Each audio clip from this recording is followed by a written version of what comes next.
we not only have a opioid crisis here in Arkansas and throughout our country, but we also have a counterfeit pill crisis.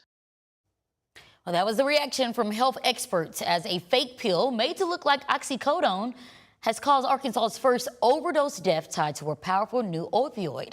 Thanks for joining us. I'm Jurnee Taylor. And I am Hoyt. Cyclophene is the new substance. It's a synthetic opioid, but it's said to be up to 10 times more potent than fentanyl. But investigators still don't know where it came from. The only thing they know is that someone made it in a lab. There's no test to detect it, and because of that, health officials are now using this example as a reminder to stay away from any pill that doesn't come from a licensed provider. A proposed change to how Jacksonville selects its city attorney is drawing criticism from the local chapter of the NAACP. And as the chapter president tells our Tanya Motorzitsky, this move, he says, threatens to shield an important position from voter accountability. Jacksonville NAACP is speaking out against a proposed ordinance that would change the city attorney position from an elected office to a hired position.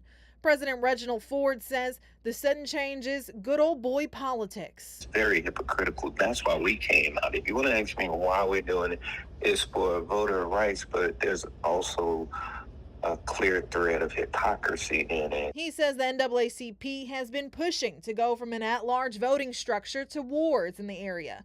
City Council said no, but are now changing the city attorney structure on how they get the position.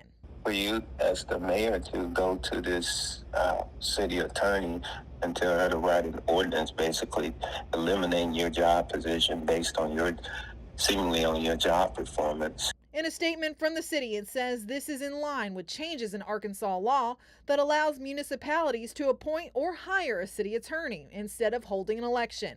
It says the city attorney's role is to provide legal counsel with government operations. Currently, 2 qualifications needed to run for city attorney are to pass the state bar exam and hold a valid law license.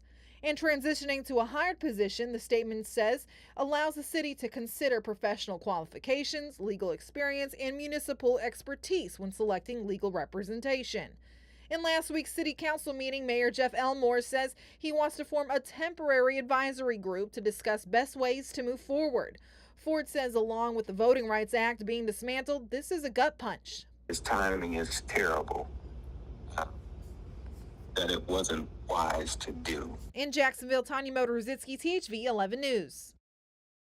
Tanya, thank you. And that might be part of the reason why city councilors voted to table the discussion last week, so it's all on hold for now. Now, the current city attorney, Stephanie Friedman, is set to leave office at the end of the year when her term expires.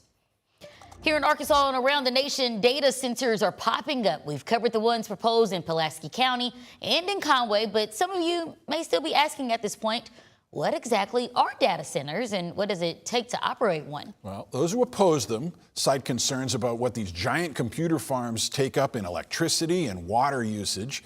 Developers and utility officials, though, say there are economic benefits to them, and they call those concerns from critics as overblown. Tonight, THV 11's Catherine Rowley is going to hear from both sides and let you size up what they have to say. It's coming up tonight at 10.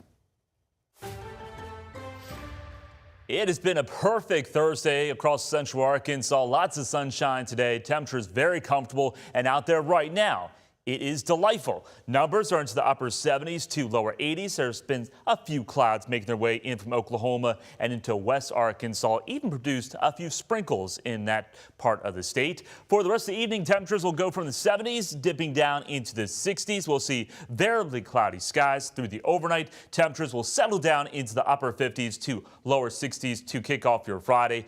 And it's going to be more humid out there throughout the day on Friday. You'll notice that humidity creeping its way in. Also breezy. Winds from the southwest at 10 to 20 miles per hour. That is a warming wind. Therefore, the numbers will respond and climb up into the mid to upper 80s. Some locations could reach 90 degrees. Also, Campbell, there could be a 20% chance of maybe a few showers pushing through North Arkansas and also into West Arkansas. Everybody will see the rain chances go up as we go deeper into the weekend and especially into next week.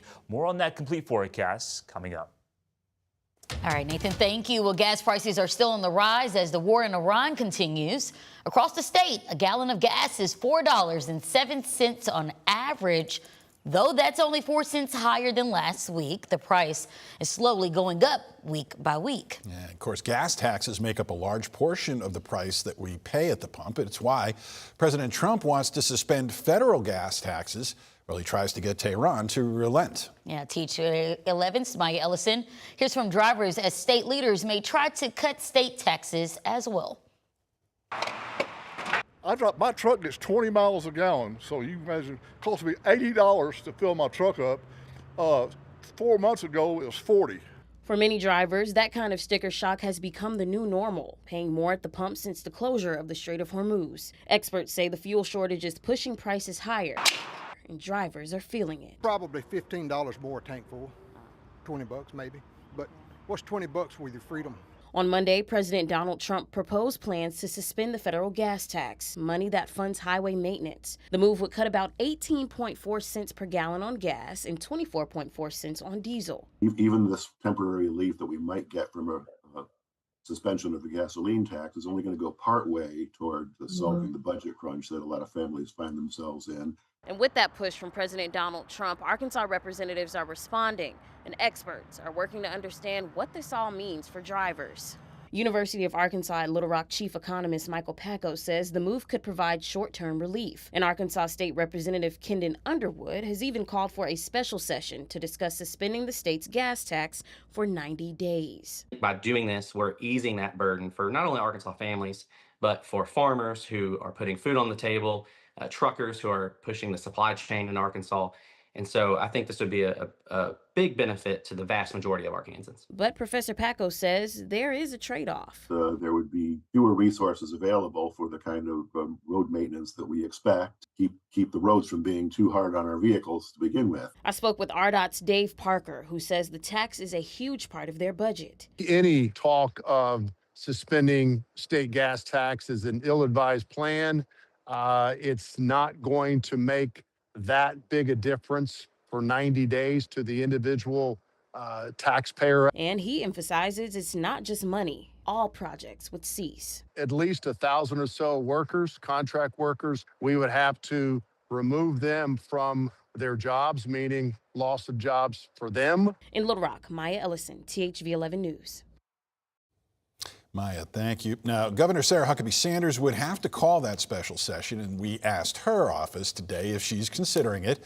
She didn't answer the direct question, but said she will continue to explore all responsible options that she says would help bring costs down. Well, big news for HBCUs. A new bipartisan bill was rolled out on Capitol Hill today, backed by Congressman French Hill and North Carolina's Alma Adams. It's called the Ignite HBCU Excellence Act. And tonight at 10, we will have more from UAPB's Chancellor, Dr. Anthony Graham, who says it will help them grow and retain more students at a better rate, and also the importance of why the bill should pass.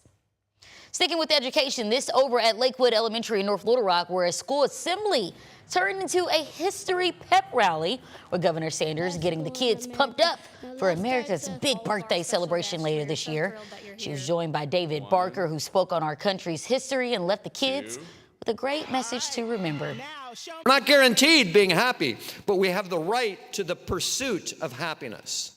And we're here on this History Rocks tour to honor those founders of our country that helped us to discover those ideas and fought for our freedom. Well, students were also quizzed about our country's history, but we're also given America 250 prizes to help them carry the celebration all the way to July. Tonight, advocates for the state's education reform law, the LEARNS Act, are touting new data showing homeschoolers outperforming private school students on standardized tests. Both groups of those students have access to so-called education freedom accounts, commonly called vouchers. Homeschool backers with the Arkansas Family Council point to data from the State Department of Education, and it showed homeschoolers ranking in the 63rd percentile in math and 68th percentile in reading. And that's about 8 to 9 percentiles higher than those students in private schools. Supporters say the results highlight the success of flexible, parent-driven education options. I fully support parents being able to choose public school. I fully support them being able to choose a private school, and I fully support them being able to choose a homeschool, because homeschooling may not fit every student, just like private or public may not fit every student. You have to find what works. The state requires homeschool students to choose from among 3 standardized assessment tests to determine how they're doing. Critics of the LEARNS Act point out that public school students all take the same state-mandated Atlas test. State officials also making sure that kids who count on their school meals will still be able to get fed as the summer arrives. They'll open up the summer EBT application period for a 3rd year in a row. Eligible families get a chance at $120 in food benefits per child in the household. Remember, though, starting on July 1st, that money won't buy you things like candy, soda, or other sugary drinks. Card-only purchases are causing a debate at the Sherwood Sports Complex. The reason the mid-season change has some parents concerned about the future. And later in sports, a big update on Arkansas tennis. We'll tell you where things stand after the program's discontinuation just 3 weeks ago. The weather pattern will be making a dramatic shift next week as we'll be watching rounds of showers and thunderstorms make their way across the state, all because of a southwesterly upper level flow disturbances riding along. We'll have lots of moisture in place, so beneficial rain is in the forecast. How much rain can we see over the next 7 days? I'll have that answer and also temperatures for this weekend coming up.